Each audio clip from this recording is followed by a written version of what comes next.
Olá, meus queridos irmãos, minhas irmãs, com satisfação que cumprimento a todos e mais essa oportunidade de estudarmos a Palavra de Deus, dar seguimento no Escatologia, versão 5. Eu gostaria, para dar seguimento a essa matéria, convidar o irmão Edmilson, que venha dirigir a oração inicial. Oremos. Santo, santo, maravilhoso Deus, te agradecemos, ó Pai, por mais um dia de vida que o Senhor nos concede, por mais uma oportunidade de estarmos aqui reunidos, Senhor, para estudar a Tua Palavra. Amém, Senhor. Te pedimos, Senhor, que você venha fazer presente no nosso meio para nos esclarecer, nos dar entendimento, ó Pai, da Tua Palavra. Venha estar com o nosso professor Rafael, que ele não venha falar de si, mas venha falar de Ti, ó Pai. Amém, Senhor. Essas bênçãos nós te pedimos e te agradecemos, em nome de Jesus. Amém, Senhor. Na aula passada, a aula 27, do Santuário Celestial, na parte 4, nós abordamos os 3 primeiros períodos da Igreja Cristã: Éfeso, do ano 31, do sacrifício de Cristo, ao ano 100. Esmirna, do ano 100 ao ano 323. E Pérgamo, do ano 323 ao ano 538. Nesta aula também nós estudamos os 3 primeiros selos apocalípticos. O primeiro deles, o cavalo branco, que ao invés do ano 31 da primeira igreja, no ano 34, a abertura dele, justamente quando fechou o período dos judeus, abrindo oficialmente então a era do evangelismo ao mundo gentio. O primeiro selo, cavalo branco. O segundo selo, a partir do ano 100, que o primeiro foi do ano 34 ao ano 100, a era cristã. O segundo selo, cavalo vermelho, do ano 100 até o ano 323, o cavalo vermelho. E o cavalo preto, do ano 323 ao ano 538. O segundo selo e o terceiro selo se encaixa perfeitamente com a segunda igreja, Esmirna, e a terceira igreja, Pérgamo. Coincidentemente, os pontos principais destacados dentro desse contexto: a primeira igreja, aquele desejo enorme de pregar o evangelho que já iniciou com os próprios discípulos, já desde o ministério de Cristo, mas a partir da ressurreição dele nem se fala, porque uma coisa foi ele ressuscitar outras pessoas, outra coisa foi ele ser ressuscitado.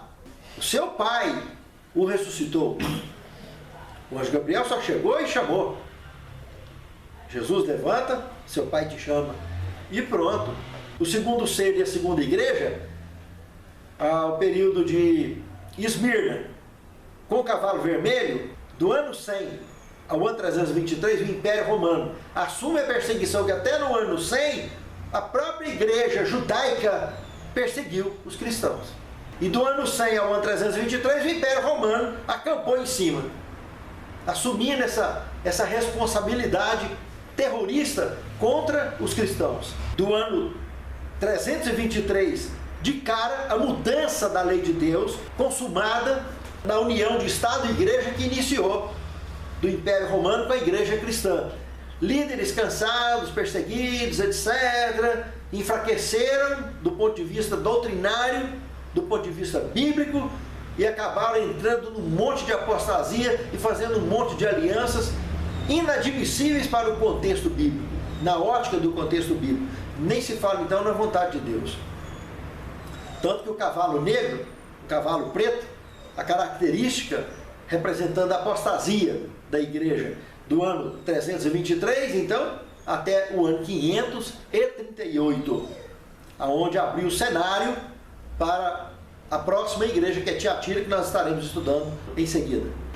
Alguns destaques interessantes que nós mencionamos na aula passada. O primeiro deles, na profecia de Cristo, durante o ministério dele, ele tratou sobre a destruição de Jerusalém. E detalhes muito interessantes sobre essa destruição foi comentado na aula passada. Coisa que o profeta Daniel, inclusive, comentou. Uma delas, lá no capítulo 9, no verso 27, que a assolação inicial que estava prevista no cerco de Jerusalém, lá em Mateus capítulo 24, o verso 15, Jesus comenta, lembra essa profecia de Daniel, dizendo, olha, lembra do que o profeta Daniel falou, quando o assolador chegar, quem estiver na cidade, etc., não volte para trás, quem estiver no telhado não desça, quem estiver no campo não volte. sair das grandes cidades para as pequenas cidades para o mato. Esse tipo de orientação passada por Cristo, ele apontando então no verso 15 do capítulo 24 de Mateus, sobre o assolador. Daniel lá fala o seguinte: quando o assolador chegasse, essa assolação do primeiro cerco ia cair sobre o assolador. Exatamente isso aconteceu. 3 anos e meio antes do ano 70, foi exatamente quando Jerusalém foi cercada e os cristãos saíram, quando perceberam que o cerco foi abandonado, por questões políticas, foi abandonado o cerco. E fanáticos judeus, com seu exército, perseguiu essa guarnição do Império Romano e quase que dizimou com ela todinha. O suficiente para juntar ódio do Império Romano para voltar 3 anos e meio mais tarde e acabar completamente com Jerusalém, destruir e não deixar pedra sobre pedra, inclusive sobre o templo de Jerusalém que Jesus profetizou. Isso aconteceu no ano 70. Para consolo da população judaica, que era enorme dentro do Império Romano, principalmente na região de Jerusalém, o que aconteceu? O Império Romano começou a construir, para consolo, o Coliseu Romano, que gastou 10 anos na construção do Coliseu Romano. Do ano 70 ao ano 80, foi o tempo que eles levaram para construir o Coliseu Romano, para as Olimpíadas Mundiais daquela época. Diversão da população, dos nobres e de todo mundo. E vinha gente do mundo inteiro para ali. Só que nós vimos na aula passada que do ano 303 ao ano 313, Apocalipse capítulo 2, verso 10, se cumpriu dos 10 dias, que na realidade seriam 10 anos, de Diocleciano, declarando guerra contra os cristãos, conhecido na história esse período como os 10 anos da intolerância religiosa do Império Romano contra os cristãos. 303 a 313. 313 ele morre e o filho dele, Constantino, assume e declara 10 anos de tolerância. Mas no final desses 10 anos da tolerância religiosa, acontece exatamente a mudança da lei de Deus. Tiraram o 4º mandamento, que fala do sábado, trocou por domingo e festas de guardas. O 2º mandamento, que fala sobre imagem de escultura, eliminou. E dividiu o último em 2, que fala sobre cobiçar, em 2 mandamentos, para continuar 10. Colocaram cobiçar a mulher do próximo. 9º mandamento, 10º mandamento, não cobiçar coisas alheias. Então, não cobiçar a mulher do próximo coisas alheias é a mesma coisa, né? E esse é o catecismo dominical, o documento utilizado para fazer essas mudanças, que é um documento gigantesco, que para quem vai fazer a primeira comunhão na Igreja Católica, Apostólica Romana, usa um livretinho pequenininho como uma miniatura do catecismo dominical, que ali consta esses 10 mandamentos com essas alterações. Porque o poder papal alega até hoje estar acima da Bíblia. Eles alegam ter autonomia para poder mudar. Ele se julga substituto do Filho de Deus aqui na Terra. Vicarius Filii Dei é uma das nomenclaturas utilizadas no papado. A tradução para o português é substituto do Filho de Deus. Lamentavelmente, um nome de blasfêmia previsto dentro do Apocalipse, que tinha vários nomes de blasfêmia dentro do contexto profético que nós estaremos estudando logo a seguir. E o pior desses destaques da aula passada, realmente, foi a gente perceber, até caracterizado pelo cavalo preto, essa apostasia eclesiástica. A igreja como um todo estava vivendo uma quase que plena apostasia. Os poucos que contestavam essa apostasia foram chamados de protestantes. Mas não tinha ainda igreja protestante nenhuma. As primeiras igrejas protestantes foram surgir bem para frente. Mais de 200 anos à frente é que surgiria os primeiros movimentos oficiais de igrejas protestantes, na altura do ano 538. Os valdenses seriam os primeiros a fazerem movimentos em residências, etc. E por sinal seriam os primeiros a serem vítimas da sanha perseguidora de Roma, que nós vamos ver logo em seguida. Muito bem, a aula de hoje. Tiatira. Apocalipse capítulo 2, do versículo 18 ao 29. Tiatira é um termo macabeu. Apesar de estar na Bíblia, no Novo Testamento, não é grego. E nem é hebraico e nem é aramaico. É um termo macabeu. E quer dizer sacrifício de trabalho. Ou seja, Tiatira, nós vamos olhar aqui no quadro agora, é o período mais longo. Os outros 6 períodos da igreja cristã, esse seria inquestionavelmente e incontestavelmente o período mais longo da profecia, conhecido como 7 igrejas do Apocalipse. A igreja de Tiatira. Dentro da igreja de Tiatira ia abrir vários selos apocalípticos, 3 pelo menos se abririam lá dentro. As principais trombetas também, as séries trombetas do Apocalipse, as 7 trombetas, várias delas se abririam ali dentro também. Enfim, Apocalipse 12 enquadraria ali dentro, Apocalipse 13 enquadraria ali dentro, Apocalipse 17 enquadraria ali dentro. E nós estaremos estudando passo a passo cada uma dessas matérias, dentro dessas aulas, tanto da aula de hoje, quanto das aulas que se seguem, até que feche os 2.300 anos, completando o raciocínio do santuário celestial todo, que estamos estudando, fundamentado em Daniel capítulo 8, verso 14. Nós vamos para o quadro agora então. Então estamos aqui, dentro da profecia dos 2.300 anos, que vai de 457 a 1844, nós já estudamos a primeira parte dela, que é para o povo judeu, e a segunda parte que nós estamos estudando, que é para o povo cristão. Dos 2.300 anos, ficou 490 para o povo judeu e ficou 1.810 anos para o povo cristão.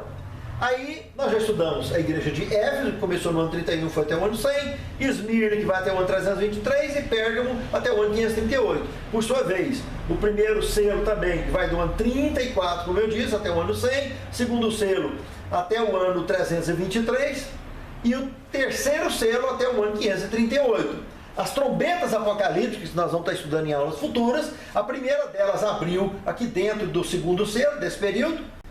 A segunda, a terceira e a quarta abriu dentro do terceiro selo. A quinta e a sexta, com o primeiro e o segundo ai, abriu dentro do período de Tiatira, que nós estaremos estudando agora também. As trombetas estudaremos depois.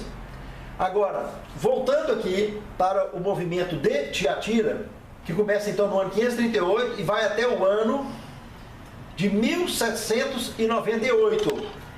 Se você pegar aqui 1798 e diminuir de 538, que é o período que começou do período que terminou, 8 menos 8, nada, 9 menos 3, 6, 7 menos 5, 2, e aqui sobrou 1. Então nós estamos falando de 1260 anos de período. Se você observar lá no Apocalipse, no capítulo 12, verso 6, está falando exatamente de 1260 dias, mas que se trata de 1260 anos, que estava muito à frente dos dias do profeta João, que escreveu isso. Daniel também falou sobre isso no capítulo 7, verso 25, relacionado com esse assunto. E cuidarão em mudar os tempos e a lei de Deus, e os santos lhes serão entregues nas suas mãos, durante um tempo, 2 tempos, metade de um tempo. Olha só, um tempo, 2 tempos e meio tempo. Um tempo, um ano de 360 dias, meio tempo, 2 tempos, 720, meio tempo, 180. Se eu fechar aqui, 0, 6 e 2, 8 e 8, 16, vai 1, 4 e 7, 11 e 1, 12, vai 1, 1260. Exatamente. Se você pegar aqui 42 meses, que Apocalipse capítulo 13, verso 5, fala, vezes 30 dias cada um, 2 vezes nada, nada, 4 vezes nada, nada, 2 vezes 3 dá 6, 4 vezes 3, 12. 1260. Tudo tratando do mesmo período, exatamente o mesmo período. Então pensa, lá em Apocalipse, no capítulo 12, do versículo 14, está falando a mesma linguagem de Daniel, que a mulher seria escondida no deserto, fora da vista da serpente, durante um tempo, 2 tempos e metade de um tempo. Ele usa a mesma linguagem que o profeta Daniel usou há mais de 600 anos antes de João.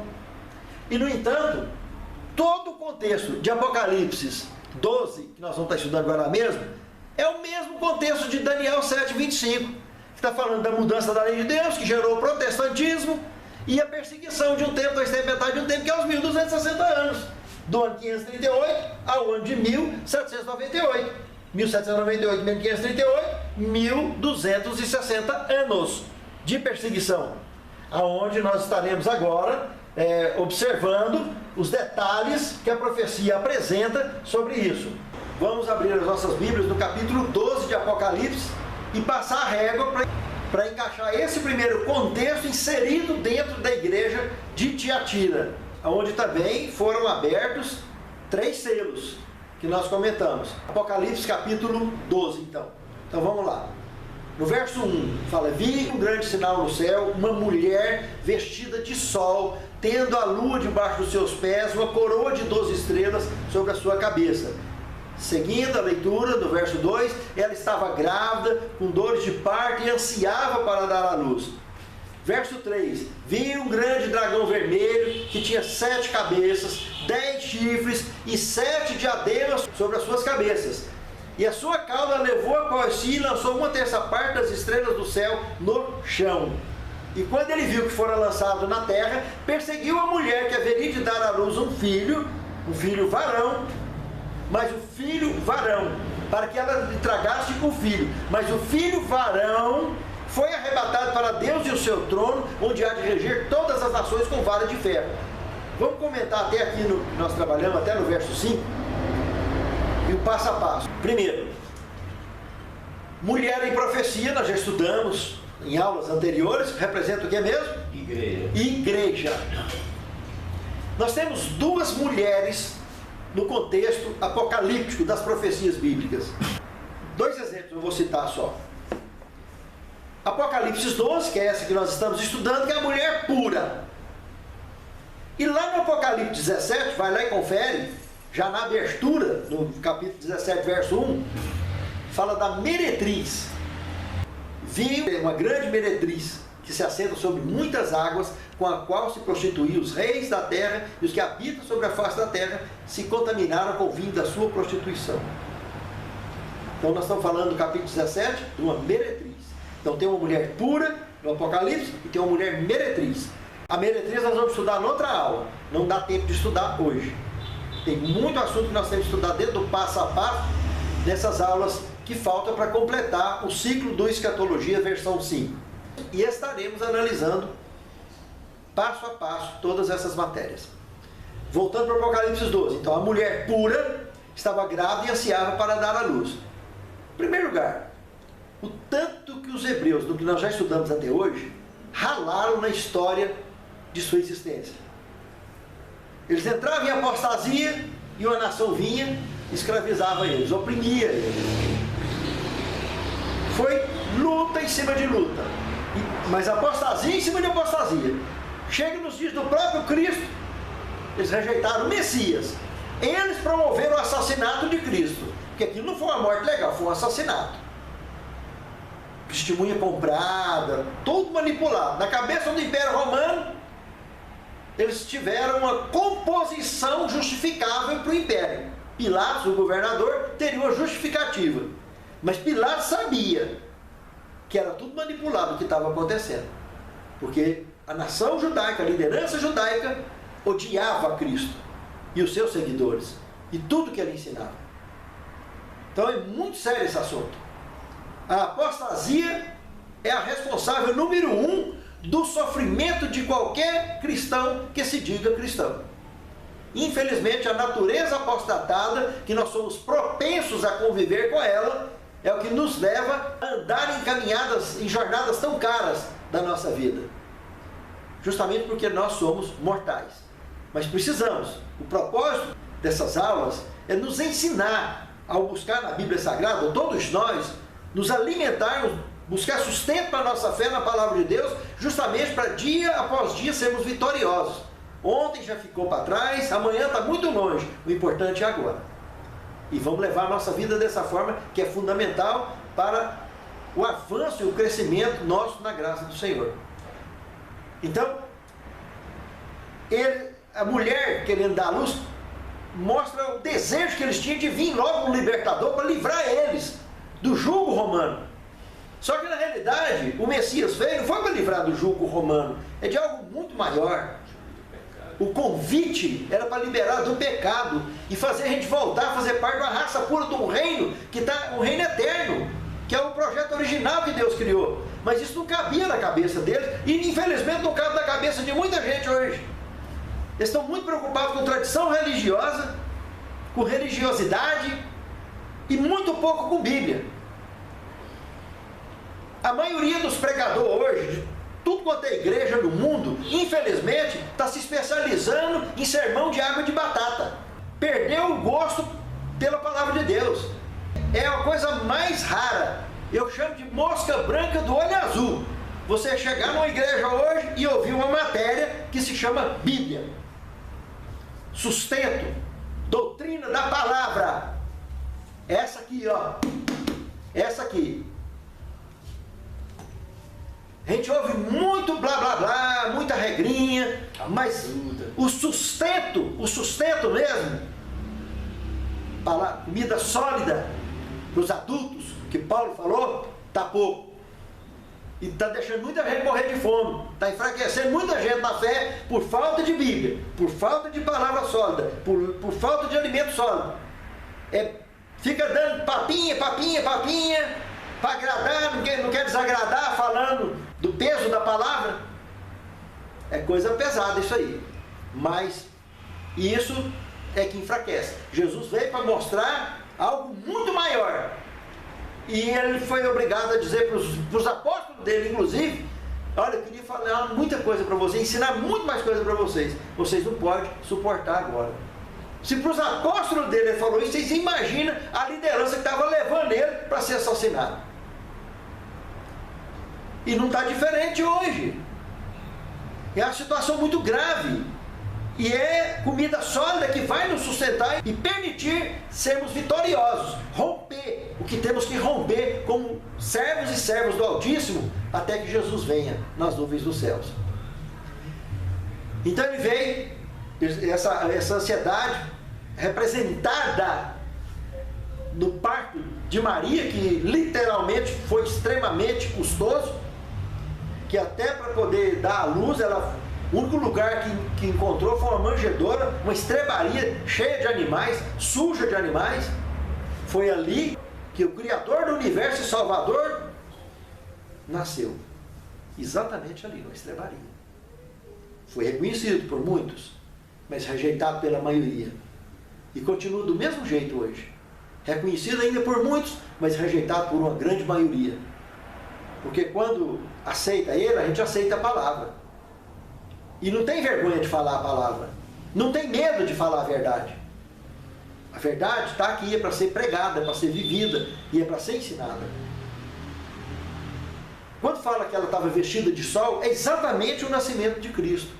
Porque a lua debaixo dos pés representa as cerimônias judaicas, as cerimônias do santuário terrestre, que apontavam para o corpo, a sombra que apontava para o corpo. Lua, luz menor, debaixo dos pés.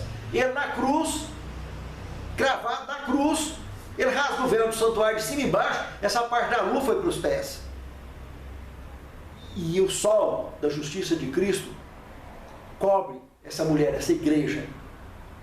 Então ele é o sol da justiça.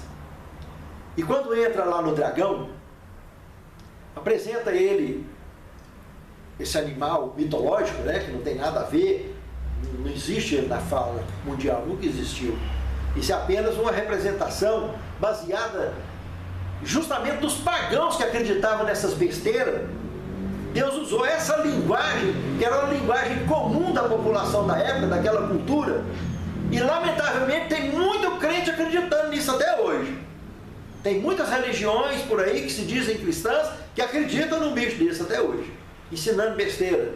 Aí vai lá, vai passar um filme sobre isso, ou uma novela sobre isso, mostra que é trem esquisito, surgindo como se fosse verdadeiro. Dá dó. Eu já vi crente falar de sinal parecendo marca de vaca, queimar na mão dos outros, mão direita, testa. Eu já tive o desprazer de assistir isso, lamentavelmente. Coisa triste, mas e velho de igreja.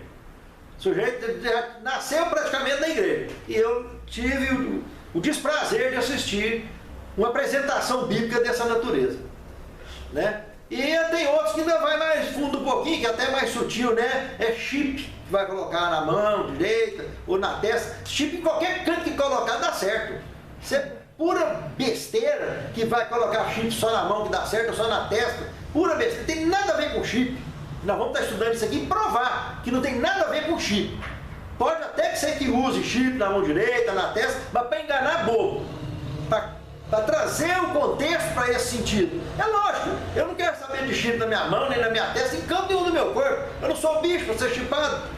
E ninguém vai querer chipar também, qualquer pessoa que se preze. Mas o assunto não tem nada a ver com chip. Sinal da besta não tem nada a ver com chip. Eu vou provar isso na Bíblia aqui. Daqui mais na aula que for tratar sobre isso.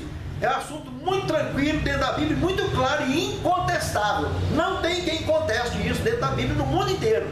Que assim está escrito. E eu não dou minha opinião, nunca dei minha opinião dentro desse estudo e jamais vou dar. Para a honra e glória de Deus. Eu mostro, assim está escrito. Livro, capítulo, versículo, ponto final. E eu digo, irmãos, é um assunto sério. Então esse dragão, representando Satanás, que nós vamos ver lá no verso 7 desse mesmo capítulo, em diante, que está se tratando de Satanás. Então essa representação, vamos lá por passo a passo. Primeiro está dizendo que ele tem 7 cabeças. Não é isso que está escrito aí? Muito bem. Vai lá em Apocalipse capítulo 17, verso 9. Lá está dizendo que as 7 cabeças são 7 montes de Roma. 7 montes de Roma que cerca o município todo do Vaticano são consideradas ainda uma das 7 maravilhas do mundo. Todo mundo conhece os 7 montes de Roma. Aí dentro do Apocalipse está dizendo que a mulher, a meretriz, está sentada no colo de 7 montes. E lá, quando nós estudarmos no capítulo 17, aí nós vamos entrar no passo a passo e observar detalhes, inclusive geográficos, desses 7 montes. Mas voltando aqui no nosso contexto, que as 7 cabeças são os 7 montes. Então, se são 7 montes, é a Bíblia que está interpretando, não foi eu que interpretei, não foi eu que escrevi, está lá escrito, são 7 montes. Lá no Apocalipse, então, no verso 3 do capítulo 12, falou que também os diademas estão nas cabeças dela. Se está nas cabeças, são 7. Lá no Apocalipse, então, no capítulo 17, verso 10 e 11, está falando também, são 7 reis, 5 já caíram. Quem estava escrevendo? João. Então 5 já caiu? Egito, Assíria, Babilônia, Medo-Pérsia, Grécia. Um ainda existe, Império Romano. João estava escrevendo e ele estava afirmando. E outro ainda virá, a besta que sobe do mar. Mas iria a perdição. E viria a 8ª. A 8ª nós sabemos. Apocalipse capítulo 11, verso 7. A besta que sobe do abismo. Mas também iria a perdição e é do 7. Isso é o que está escrito em Apocalipse 17, 10 e 11. Se ela é do 7, então é besta, é tudo uma besteira só. Daí surgiu Apocalipse 13, verso 11, que é a besta que sobe da terra, que também eu vou comentar agora mesmo. Aí no verso 15 do capítulo 12, que a serpente jogou água da boca como rio, no capítulo 12, verso 15 e 16, para poder tragar, e a terra abriu a boca e tragou. E a igreja cristã primitiva, representada então pela igreja de Pérgamo, ou cavalo preto, a apostasia, lamentavelmente. E decretou, inclusive, legalmente, a obrigatoriedade da guarda do domingo, a nível mundial, naquela época. E o sábado correu livre. Os que continuaram a guardar sábado foram perseguidos. Nós vamos estar estudando logo em seguida. Então veja bem, 7 cabeças, 7 montes, 7 diademas, os 7 tipos de governo que oprimiam o povo de Deus em todas as épocas, que acabamos de mencionar pelo Apocalipse 17, 10 e 11. E ele tinha 10 chifres. Os 10 chifres, os mesmos 10 dedos da estátua que nós já estudamos. Nós já comentamos, inclusive em aulas anteriores, esse detalhe que nós estamos comentando agora, representando a queda do Império Romano Ocidental, invadida pelos povos bárbaros, 10 povos bárbaros, e se tornando o Império Romano Ocidental na atual Europa, dividida nos 10 principais países da Europa. Esses são os 10 chifres desse animal mitológico, representado como dragão. E a cauda dele levando após si, lançando 1/3 parte das estrelas do céu no chão, representando a subversão contra o governo de Deus, aonde 1/3 dos seres criados até então, no reino de Deus, acompanharam Satanás na batalha que nós vamos ver logo a seguir. E eles foram lançados aqui na terra com ele. Então, um paralelo que nós não podemos deixar de fazer em hipótese alguma aqui, as diferenças entre o dragão e a besta que sobe do mar. Observe em paralelo. Vamos comparar aqui agora. O dragão tem 7 cabeças, 10 chifres e 7 diademas. Isso é o que Apocalipse 12, verso 3 está falando. A besta nós vamos colocar de cá. Ela também tem 7 cabeças, que é a mesma coisa.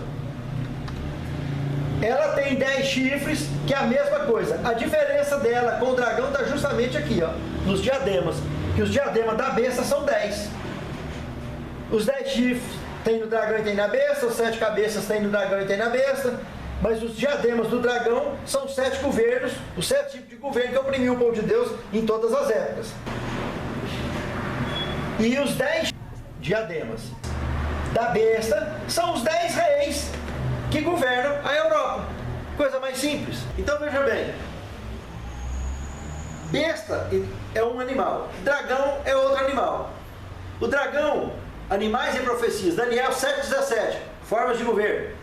Dragão representa também o Império Romano, e ele vai de encontro aos reis da terra, como nós veremos também em Apocalipse, capítulo 16, verso 13, verso 14. Não tem como fugir disso.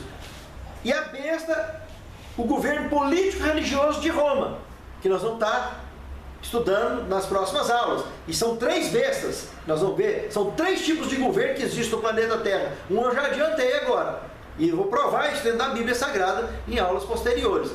E as outras 2 bestas também. São governos distintos que tem no planeta Terra. E nós vamos provar biblicamente todos eles. Então, voltando ao contexto de Apocalipse, capítulo 12, prosseguindo, relembrando apenas o verso 5, é o ministério de Cristo, né? Ele bate na terra e já sai perseguindo a mulher que daria a luz ao filho. Literalmente, Maria foi perseguida. Herodes mandou matar as crianças para ver se eliminava Jesus no meio dessa parada. E ele teve o ministério dele todo com êxito, graças a Deus. E ele foi ressuscitado e foi para o céu. E realmente, hoje ele é um juiz, que é o que nós vamos ver. O que ele passou a fazer de 22 de outubro de 1844 para cá é exatamente essa parte do contexto da sua função que lhe faltava ainda desde a sua missão aqui na Terra, que era a função de juiz. E em 1844 para cá, ele acumula mais essa função. Ele continua sendo nosso advogado, continua sendo nosso salvador, mas também é nosso juiz. Nós estaremos entrando em detalhes mais tarde sobre isso. Boa noite. Boa noite. Portanto, essa é a representação dele julgar todas as nações com vara de ferro. A curto prazo isso vai estar completando na sua plenitude. Não na ótica humana, mas na ótica divina. Porque a ótica humana já era para ele ter vindo, né? Mas na ótica divina está faltando a boa vontade do povo de cumprir com a missão que Deus confiou lá no Calvário. De ir a todo o povo, tribo e língua e cumprir, pregar. E aí fica um jogo de empurra, esperando um, esperando outro, e ninguém vai, né? É poucos que estão indo, é poucos que estão ralando, e é por isso que ele não voltou até hoje. Mas se cumprir com a missão, ele vai voltar. Do verso 6, então, em diante, ali aparece a mulher. Então, fugindo para o deserto, ao lugar preparado por Deus, para ser alimentado fora da vista da serpente durante 1260 dias.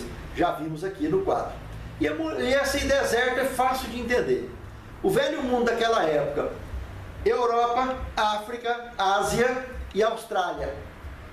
Esse era o velho mundo. O povo começou a fugir para as Américas. Presta atenção. Vou relembrar. Período de Tiatira, dessa igreja. De 538 a 1798. Quando foram descobertas as Américas? 1440, 1500. E é o período dessa igreja, durante esse período, é que os protestantes estavam fugindo para as Américas. E a primeira a ser povoada foi a América do Norte. Essa é a representante oficial do deserto apocalíptico. Tanto do Apocalipse 12 quanto do Apocalipse 17. Que nós vamos estar estudando mais tarde, vocês vão ver no verso 3 do capítulo 17, que ele fala: e ele me levou o espírito ao deserto e eu vi a prostituta sentada nas costas de uma besta que tinha 7 cabeças e 10 chifres. Está apontando para a besta que sobe do mar. De Apocalipse 3, verso 1. Está dando identidade. O encontro de Ronald Reagan com João Paulo II. Ou Carol Wojtyla, que aconteceu no início da década de 80. Estaremos estudando em detalhes na aula seguinte também. Então, vocês veem que o deserto, tanto no Apocalipse 17 quanto no Apocalipse capítulo 12, é o mesmo, os Estados Unidos da América. Nós estaremos entrando em detalhe mais tarde. Prosseguindo, do verso 7 ao verso 13 do Apocalipse, capítulo 12, está tratando de uma visão que João teve do período relativo ao Gênesis. Ele está mostrando a batalha que aconteceu no céu. Assim que Lúcifer conseguiu, com as potestades da maldade que ele já tinha formado naquela época, que ele conseguiu anexar com serpente e etc, e fazer com que o casal aqui caísse, ele arrancou para o céu, que é o que faltava para ele reclamar um lugar só dele. Por isso que ele foi chamado até por Cristo de príncipe das trevas deste mundo.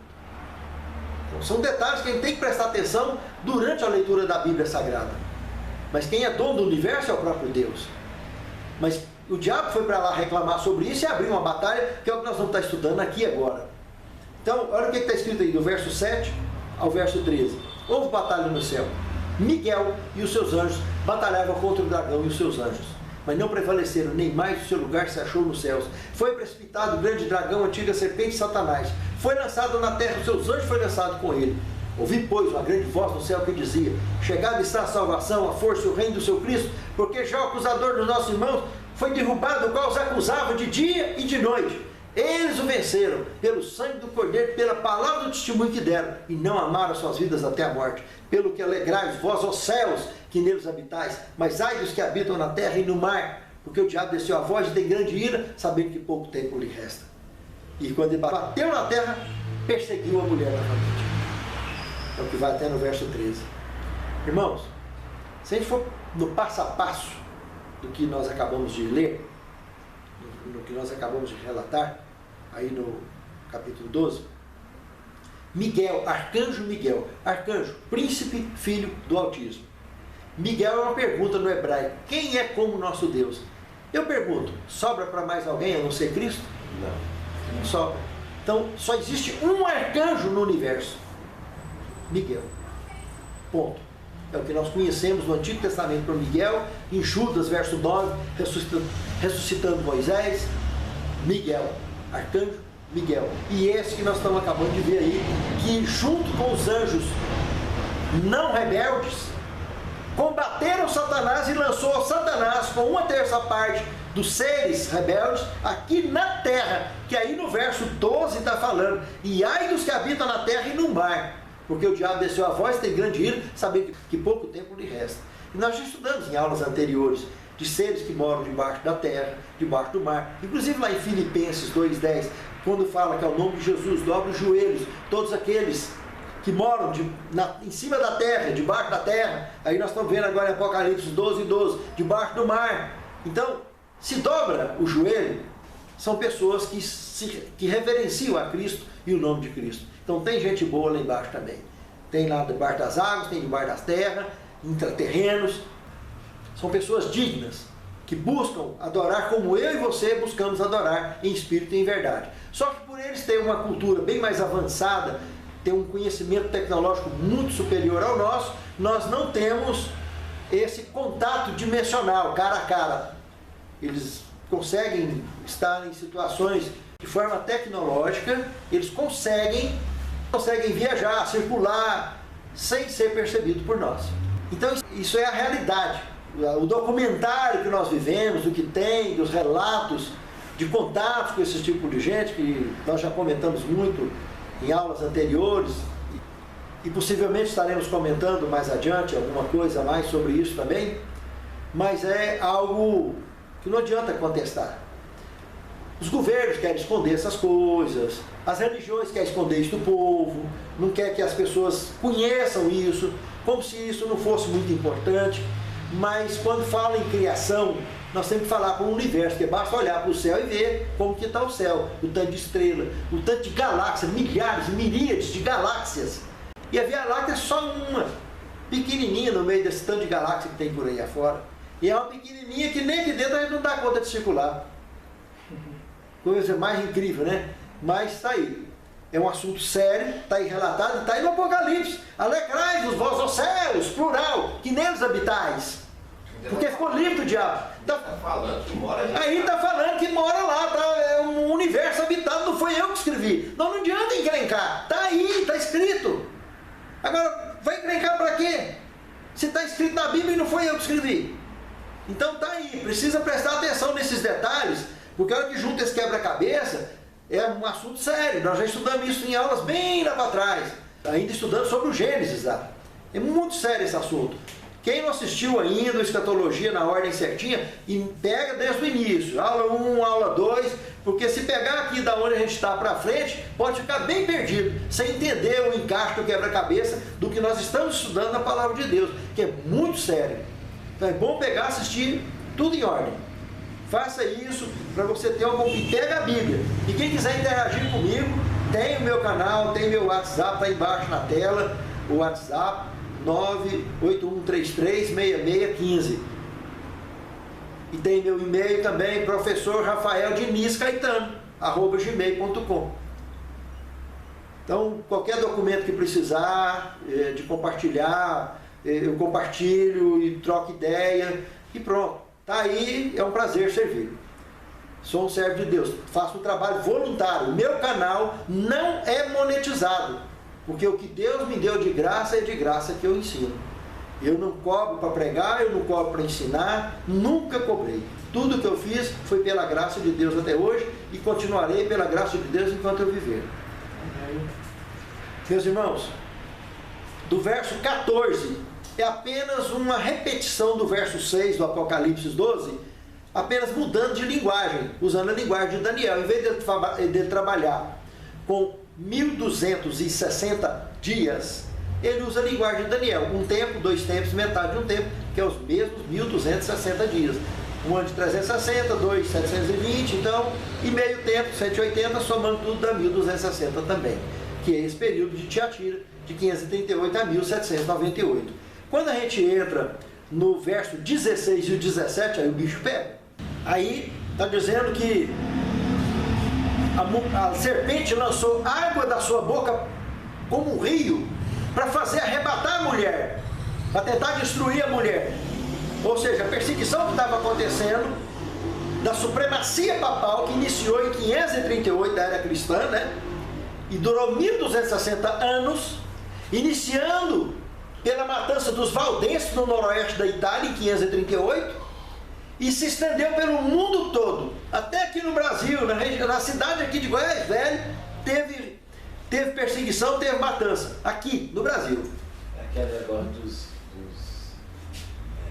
E várias festas que tem por aí, até hoje representa ainda o período das cruzadas, das perseguições, para tudo quanto é lado do mundo tem isso. Meus irmãos, a história relata isso com clareza, em detalhes. É uma carnificina o que aconteceu de 538 a 1798. Todo o trabalho cristão que existiu naquela época era um sacrifício de trabalho, característico do nome Macabeu Tiatira. Era a custa de sangue. 1260 anos que sobreviveram nesse período, que romperam para os períodos seguintes da igreja cristã, que estaremos estudando em aulas seguintes. Chegou lá caindo aos pedaços, chegou lá quase morto, exausto, sustentados exclusivamente pela graça de Cristo, para que chegasse até mim e você, onde nós estamos hoje, ouvindo o que nós estamos ouvindo hoje. Graças ao trabalho e à vida desses mártires do passado, é que nós temos a Bíblia na mão. Muitos livros foram queimados, foram exterminados, foram eliminados. Vocês sabem, eu já mostrei, tem a relação aí, 22 livros citados dentro da Bíblia que não está na Bíblia, tanto no Antigo quanto no Novo Testamento, livros extintos. Isso sem falar os que a gente não sabe, que não está citado dentro desses aqui, que podia estar citado até dentro desses 22. Então 22 é o que nós sabemos, que está citado dentro da Bíblia. Então a serpente lança água e profecias. Povos, nações. Apocalipse 17:15. Povos, multidões, nações e língua. Então, quando fala que ela lançou água da sua boca como um rio, para fazer arrebatar a mulher que estava onde? No deserto. Então ela está lançando povos. No meio do povo de Deus, ela estava lançando tranqueira, gente que não presta, para poder, justamente, quando cair na terra, que ainda está falando na profecia, verso 16, que a terra abriu a boca e engoliu a água da serpente, parou a perseguição ali. Mas lá no Apocalipse 13, verso 11, está falando: vi subir da terra outra besta, que tinha 2 chifres semelhantes a de um cordeiro, mas que falava como dragão. Nós vamos estar estudando na aula que vem. Então, a tranqueira que ela jogou no meio do povo de Deus foi para poder surgir essa besta apocalíptica que nós vamos estar tratando futuramente, que é justamente o governo americano. Lá é que vai partir a última perseguição. Nós vamos estar estudando isso em aulas seguintes. Teve diversos presidentes americanos, gente boa, como pode até ter até hoje. Esse que está aí, com todos os seus defeitos, parece ser um homem até cristão, etc. Apesar de todos os defeitos, que todos têm defeito. Não adianta apontar dedo para ninguém, porque defeito todo ser humano tem. Falou que é crente, está ali, a especialização do defeito. O problema é admitir, aceitar que quem é que nos guia e nos torna vitoriosos é Cristo. A partir do momento que qualquer crente achar que ele por si é alguma coisa, ele está caído já. Ele já está caído. Porque sem Deus nós não passamos de um verme, para ser desmanchado debaixo da terra a qualquer momento. É o que acontece com todo mundo que vai para debaixo da terra. Temos vida enquanto tem o fôlego dele em nós. Então, já teve muita gente boa, como em todas as religiões do mundo, tem gente salva e gente perdida. Tem servos de Deus em todas as religiões do mundo. Tem gente salva e gente perdida. Mas um dia, Deus vai estar juntando tudo, esse povo dele todinho, num só povo, em um só rebanho, em um só pastor, em um só batismo. Esse é o propósito do evangelismo mundial. Todo povo, tribo e língua. Conseguir fechar nesse contexto. A hora que esse evangelho atingia todo o povo, tribo e língua, Mateus capítulo 24, o verso 14 está falando: e esse evangelho do reino será pregado em testemunha a todos os agentes, e então virá o fim. É justamente o que falta para que Jesus volte. É eu e você cumprir a missão que está faltando de cumprir. Então presta atenção. Verso 15 e 16. Verso 17 do Apocalipse e o verso 18 é escatológico. Verso 17 está falando que o dragão irou-se contra a mulher e foi fazer guerra ao restante, ao que sobrou dela, o remanescente, os que guardam os mandamentos de Deus e têm o testemunho de Jesus. Aí o trem virou para cima da gente. É assunto que nós vamos estar trabalhando mais a fundo, esse escatológico, isso é a perseguição futura, que nós estaremos estudando em aulas posteriores. As Bíblias que tem verso 18 fala que o dragão parou sobre a areia do mar. As que não tem, no capítulo 3, verso 1, identifica João e o dragão juntos, vendo a besta que sobe do mar. Então, é a questão de versículos, capítulos e versículos, como eu já disse, não foram inspirados. Mas o conteúdo está, mesmo nas Bíblias que tem só 17 versículos, no capítulo 12, como nas Bíblias que tem os 18. É só prestar atenção e comparar com o capítulo 13, verso 1, consegue ver a diferença. O conteúdo está bem distribuído, tanto numa quanto na outra. Que Deus abençoe a mim e a você. E na próxima aula nós estaremos finalizando com essa matéria do período da igreja conhecido como Tiatira, e abordar detalhes que hoje não deu tempo de abordar. E estaremos dando sequência da matéria normalmente. Vamos ficar de pé, encerrarmos com oração?